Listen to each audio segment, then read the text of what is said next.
Salut à tous. Bienvenue sur la chaîne. Si vous êtes nouveau ici, n'oubliez pas de vous abonner et d'activer la cloche de notification pour ne manquer aucune de nos discussions hebdomadaires. Si vous aimez les contenus qui font réfléchir sur la théologie, la religion, la philosophie et l'archéologie, n'hésitez pas à liker cette vidéo. Cela aide vraiment à diffuser ce message à plus de monde. Pensez également à partager cette vidéo avec vos amis et votre famille. Le sujet que nous abordons aujourd'hui soulève de nombreuses questions. Comment le diable manipule-t-il la réalité? Vous êtes-vous déjà demandé si Satan ne faisait que mentir ou s'il déformait parfois la vérité? Est-il possible que la tromperie ne se résume pas à des mensonges purs et simples, mais qu'elle inclut également des vérités trompeuses? Aujourd'hui, nous allons plonger au cœur de ce mystère et découvrir comment Satan opère à travers la manipulation et les demi-vérités. N'hésitez pas à laisser un commentaire avec vos réflexions et vos questions sur ce sujet. J'adorerais entendre ce que vous en pensez et échanger avec vous. Alors, c'est parti. Ces ouvrages apportent des perspectives historiques et théologiques profondes qui enrichiront grandement votre compréhension de l'histoire biblique. Le premier livre, Maria Magdalena, la véritable histoire, publié par Editora Planta, explore la vie et le contexte historique de Maria Magdalena. Beaucoup pensent qu'elle a été effacée de l'histoire en raison de préjugés théologiques ou même qu'elle a été mal représentée comme l'épouse de Jésus. Mais que disent les manuscrits anciens et les découvertes archéologiques à son sujet? Ce livre regorge de recherches, de références bibliques et de données historiques pour révéler la vérité sur son identité. Le deuxième livre, La Bible et l'Égypte ancienne, publié par Editora Agapi, a été coécrit avec le professeur William Cardoso, un expert en égyptologie. Ce livre présente des preuves archéologiques fascinantes qui relient l'histoire égyptienne au récit biblique, notamment des inscriptions tombales suggérant un grand déluge, similaire à la traversée de la mer Rouge. Un ancien papyrus égyptien décrivant des fléaux frappant l'Égypte, étonnamment similaire à ceux mentionnés dans le livre de l'Exode. Comment le nom de Moïse a des racines égyptiennes et la précision historique de son récit. La construction des pyramides et leur signification dans l'histoire biblique. Ces deux livres sont remplis d'illustrations, de comparaisons historiques et de recherches approfondies. Si vous aimez étudier l'archéologie biblique et les civilisations anciennes, ces livres sont des incontournables. Si vous souhaitez vous procurer un exemplaire, consultez le lien dans la description de la vidéo. Et une fois que vous les aurez lus, faites-moi part de vos impressions dans les commentaires. Maintenant, avançons et découvrons comment le diable manipule la réalité, de manière parfois inattendue. La tromperie de Satan et le concept du mensonge. Entrons maintenant dans le vif du sujet. Comment Satan manipule-t-il la réalité? Vous pourriez être surpris d'apprendre que lorsque le diable a tenté Ève dans le jardin d'Éden, il n'a pas dit un mensonge pur et simple, du moins, pas dans le sens où nous l'entendons habituellement. Au lieu de cela, il a utilisé une technique bien plus dangereuse, la tromperie à travers des vérités partielles. Jésus lui-même a qualifié Satan de père du mensonge, mais cela signifie-t-il qu'il ment toujours ouvertement? Pas nécessairement. Parfois, la tromperie la plus efficace n'est pas un mensonge flagrant, mais plutôt une version déformée de la vérité. La stratégie du diable consiste à présenter quelque chose qui semble vrai tout en conduisant les gens à une conclusion erronée. Réfléchissez Y. Lorsque Satan a dit à Ève, « Vous ne mourrez certainement pas », il n'avait pas tout à fait tort. Adam et Ève ne sont pas morts sur le coup après avoir mangé le fruit défendu. Cependant, ils ont introduit la mort spirituelle et physique dans le monde. C'est là l'essence de la manipulation de Satan. Il dit juste assez de vérité pour rendre le mensonge convaincant. C'est la même stratégie qu'il a utilisée lorsqu'il a tenté Jésus dans le désert.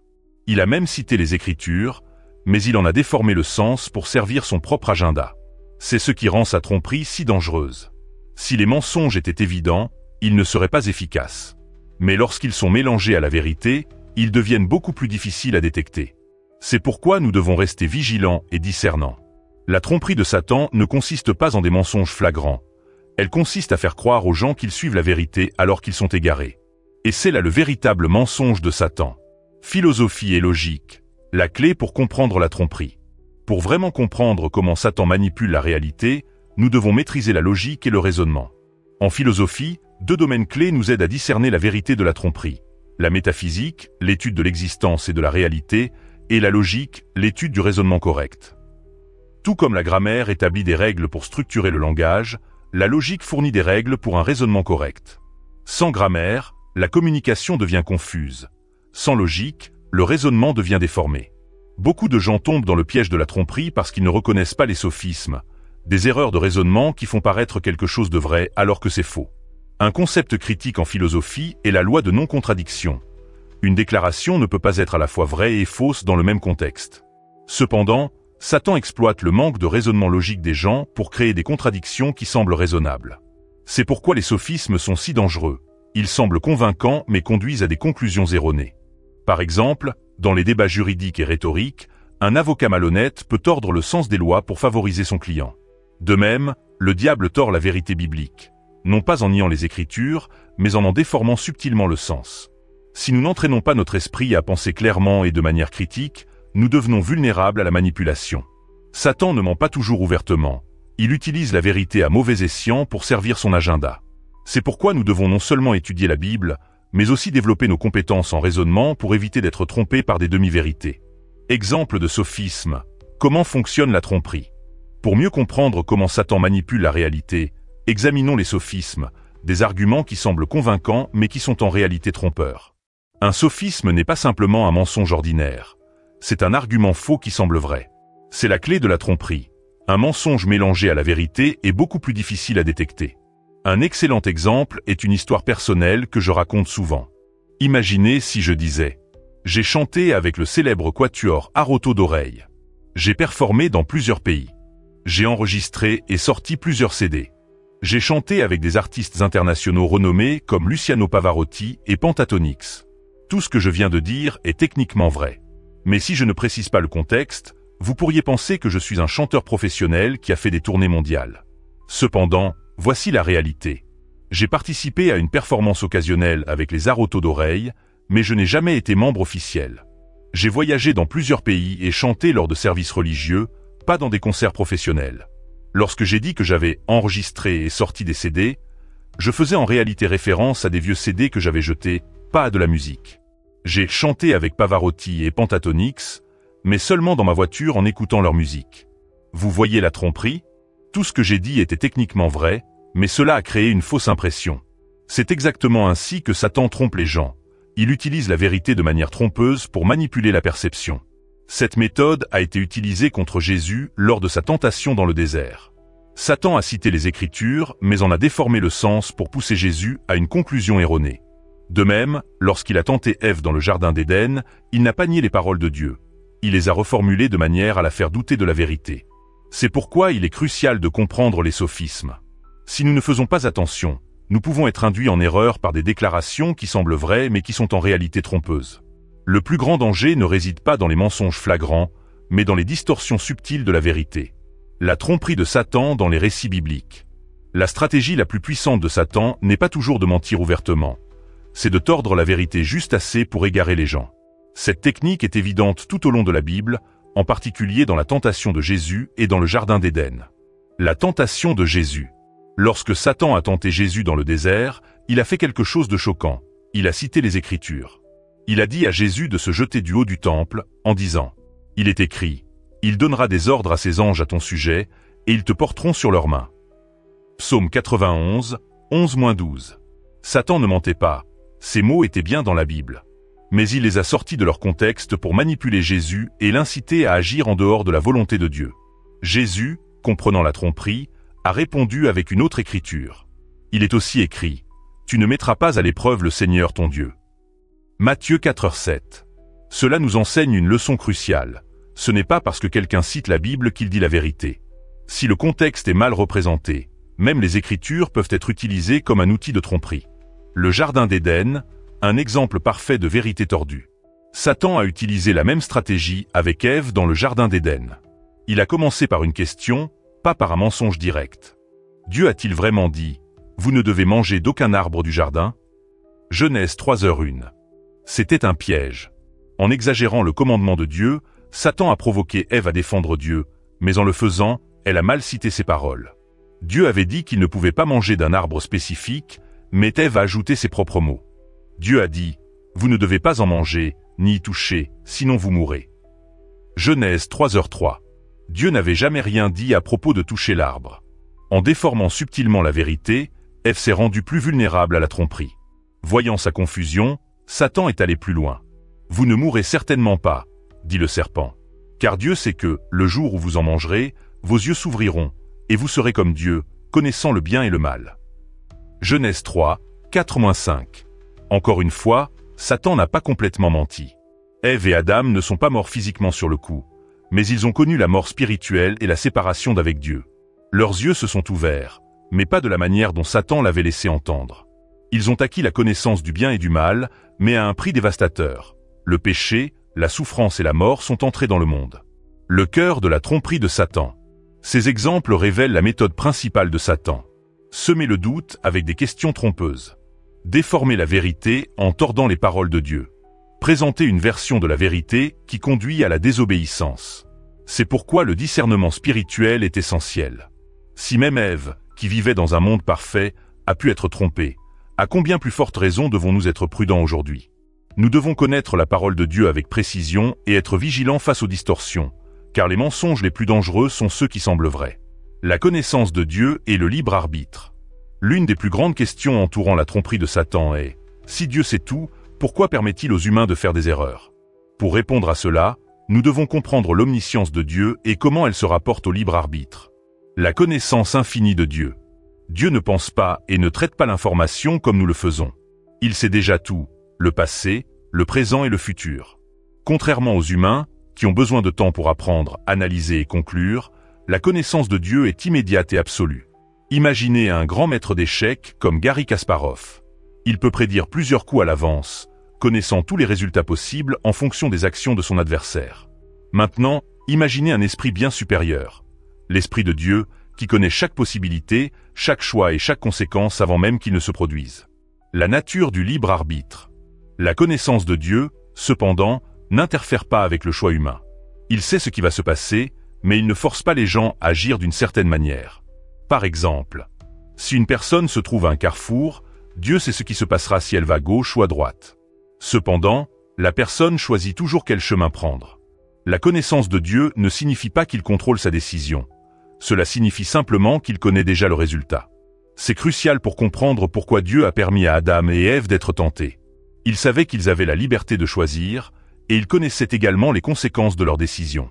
Mais dans son amour et sa justice, il leur a donné la capacité de décider par eux-mêmes. Comment les humains ont découvert le mal? Avant le péché, Adam et Ève ne connaissaient que le bien. Mais après avoir désobéi à Dieu, ils ont expérimenté le mal pour la première fois. Leur connaissance du bien et du mal n'était plus théorique, elle est devenue réelle et douloureuse. Ils ont alors compris la souffrance, la douleur et la mortalité de manière directe. Les difficultés de la vie, le travail, les épreuves et la détresse émotionnelle. Les conséquences du péché d'une manière qu'ils n'auraient jamais pu imaginer auparavant. Dieu, cependant, savait tout cela avant que cela n'arrive. Son omniscience lui a permis de prévoir la souffrance que le péché apporterait. Mais parce qu'il valorise le libre arbitre, il n'a pas empêché Adam et Ève de faire leur choix. Le but du libre arbitre. Certains pourraient demander, pourquoi Dieu n'a-t-il pas simplement empêché le mal d'exister? La réponse est que l'amour ne peut exister sans libre arbitre. Si Dieu avait créé les humains comme des robots, incapables de faire des erreurs, il serait également incapable d'amour véritable, de loyauté ou de foi. En permettant aux humains de choisir, Dieu permet l'existence du mal, mais il offre également le chemin de la rédemption. Il avait déjà prévu le salut par Jésus-Christ, qui restaurerait ce qui avait été perdu. En fin de compte, la connaissance de Dieu n'enlève pas la responsabilité humaine. Il voit chaque chemin possible, mais c'est à nous de choisir la direction à prendre. Satan profite de cette liberté en tordant la vérité, mais c'est à nous de reconnaître sa tromperie et de choisir de suivre la vérité de Dieu. Les conséquences du péché, le passage de la connaissance théorique à l'expérience. Lorsqu'Adam et Ève ont désobéi à Dieu, leur compréhension du bien et du mal a changé pour toujours. Avant le péché, ils vivaient dans un monde où seule la bonté, l'harmonie et la vie existaient. Ils connaissaient peut-être le mal en théorie, mais après leur désobéissance, ils l'ont expérimenté directement. Qu'est-ce qui a changé après la chute? Au moment où ils ont mangé du fruit défendu, plusieurs choses se sont produites. Leurs yeux se sont ouverts, mais pas comme ils s'y attendaient. Ils ont alors compris la honte, la culpabilité et la peur. Ils ont réalisé qu'ils étaient nus, ce qui symbolisait leur nouvelle vulnérabilité et la perte de leur innocence. Ils ont rencontré la douleur, la souffrance et la mortalité, des choses qu'ils n'avaient jamais expérimentées auparavant. Le travail est devenu laborieux, l'accouchement est devenu douloureux, et les relations sont devenues compliquées. Pire encore, ils sont devenus spirituellement séparés de Dieu, introduisant la mort dans l'expérience humaine. Satan a-t-il menti? Techniquement, Satan n'a jamais complètement menti à Ève, Mais il n'a pas non plus dit toute la vérité. Il a dit « Vos yeux s'ouvriront, et vous serez comme Dieu, connaissant le bien et le mal. » Genèse 3h5. Cette déclaration était-elle vraie? Oui et non. Leurs yeux se sont ouverts, mais pas à la sagesse divine, seulement au péché et à ses conséquences. Ils sont devenus conscients du bien et du mal, mais ils ont perdu la pureté et la sécurité qu'ils avaient autrefois. Au lieu de devenir comme Dieu, ils sont devenus plus éloignés de lui que jamais. La tromperie de Satan était dangereuse parce qu'elle contenait juste assez de vérité pour sembler crédible. Il n'a pas nié l'existence de Dieu ou son commandement, il a simplement tordu le récit pour faire croire que la rébellion était un pas en avant. Comment l'humanité connaît désormais le mal? Dieu avait toujours été conscient du bien et du mal, mais d'une manière différente. Il savait ce qui se passerait si le péché entrait dans le monde, mais il ne l'avait jamais expérimenté personnellement. En revanche, Adam et Ève ne connaissaient que le bien. Après la chute, leur connaissance du mal n'était plus une possibilité. C'était désormais leur réalité. C'est l'une des plus grandes tragédies du péché. Nous comprenons désormais la souffrance, la douleur et la mort, non pas parce que Dieu le voulait, mais parce que nous avons choisi de désobéir. L'effet d'entraînement du péché. À cause de la décision d'Adam et Ève, le péché s'est répandu à toute l'humanité. Les conséquences de leurs actions sont encore visibles aujourd'hui. La corruption morale et la décadence spirituelle. La souffrance physique, les maladies et les catastrophes naturelles. Les relations brisées et la douleur émotionnelle. L'inévitabilité de la mort. Le péché n'a pas seulement affecté Adam et Ève, il a changé le cours de l'histoire humaine. Mais même dans leur échec, Dieu avait déjà prévu une solution. Par Jésus-Christ, il a offert un moyen de restaurer ce qui avait été perdu et de redonner à l'humanité un chemin vers lui. Le sacrifice de Jésus, le prix de la rédemption. Malgré la chute de l'humanité dans le péché, Dieu avait déjà préparé un chemin de rédemption. La désobéissance d'Adam et Ève a introduit la douleur, la souffrance et la mort. Mais Dieu, dans sa miséricorde, n'a pas laissé l'humanité sans espoir. Une illustration puissante de la rédemption. L'histoire du pasteur HMS Richard sert de belle métaphore pour ce que Jésus a fait pour nous. Enfant, Richard a cassé un vase précieux en jouant, malgré l'avertissement strict de sa mère. Sachant qu'il méritait une punition, il a imploré son pardon. Sa mère l'a accordé, mais lui a ensuite tendu une ceinture et a dit « Quelqu'un doit prendre la punition. Si ce n'est pas toi, alors c'est moi. Maintenant, frappe-moi. » Le jeune garçon a été choqué. Il ne pouvait se résoudre à frapper sa propre mère, réalisant le poids de son erreur. Ce moment l'a marqué à jamais, symbolisant ce que Jésus a fait sur la croix. Jésus a pris la punition pour l'humanité. De la même manière, Dieu avait déclaré la peine pour le péché, la mort. Lorsqu'Adam et Ève ont péché, ils méritaient une séparation éternelle d'avec Dieu. Cependant, au lieu de les laisser périr, Jésus est intervenu pour prendre la punition. Par son sacrifice. Il a payé le prix du péché pour que l'humanité puisse recevoir le pardon. Il a enduré la souffrance et la mort à notre place. Il a restauré la possibilité de la vie éternelle pour ceux qui acceptent son salut. Jésus ne méritait pas de souffrir, mais il a choisi de le faire par amour pour nous. La croix n'était pas seulement un moment de douleur. C'était une transaction légale et spirituelle où Jésus a pris la peine qui nous revenait. La victoire ultime sur la tromperie de Satan. Satan a trompé Ève en lui faisant croire que le péché mènerait à quelque chose de plus grand. Au lieu de cela, il a conduit à la souffrance. Mais Dieu a transformé ce qui était destiné à la destruction en une opportunité de salut. La mort de Jésus sur la croix a été la plus grande défaite de Satan parce que elle a prouvé l'amour et la justice de Dieu. Le péché avait des conséquences, mais Dieu a offert un moyen de rédemption. Elle a exposé les mensonges de Satan. La rébellion contre Dieu n'apporte pas la liberté. La vraie liberté vient par Christ. Elle a ouvert la porte à la restauration de l'humanité. Par la foi en Jésus, nous pouvons retourner au plan originel de Dieu. L'appel à choisir la vérité plutôt que la tromperie. Satan utilise encore les mêmes tactiques aujourd'hui. Tordre la vérité pour éloigner les gens de Dieu. Cependant, nous avons désormais la révélation complète du plan de Dieu. Jésus a déjà vaincu le péché et la mort, et le choix est maintenant entre nos mains. Allons-nous croire les distorsions de Satan, ou allons-nous faire confiance à la vérité de la parole de Dieu et accepter sa rédemption? C'est le cœur de l'Évangile, la mission de sauvetage ultime planifiée par Dieu depuis le début des temps. Nous n'avons plus à vivre dans la tromperie. La vérité a déjà été révélée par Jésus-Christ. Nous avons découvert une vérité puissante aujourd'hui. Satan ne ment pas seulement.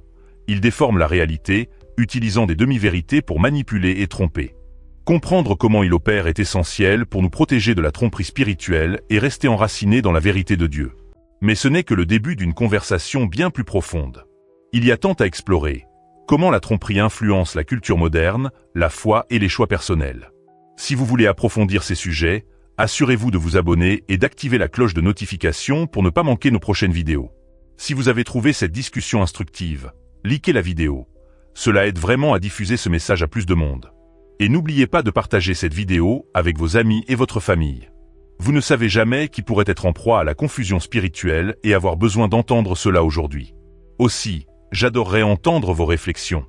Laissez un commentaire ci-dessous. Qu'est-ce qui vous a le plus marqué? Avez-vous déjà remarqué de la tromperie déguisée en vérité? Quelles questions avez-vous pour les futures vidéos? Votre engagement nous aide à continuer à produire du contenu comme celui-ci, en diffusant la vérité et en équipant plus de gens pour rester fermes dans leur foi. Alors, restez connectés, restez discernants, et je vous retrouve dans la prochaine vidéo. Que Dieu vous bénisse.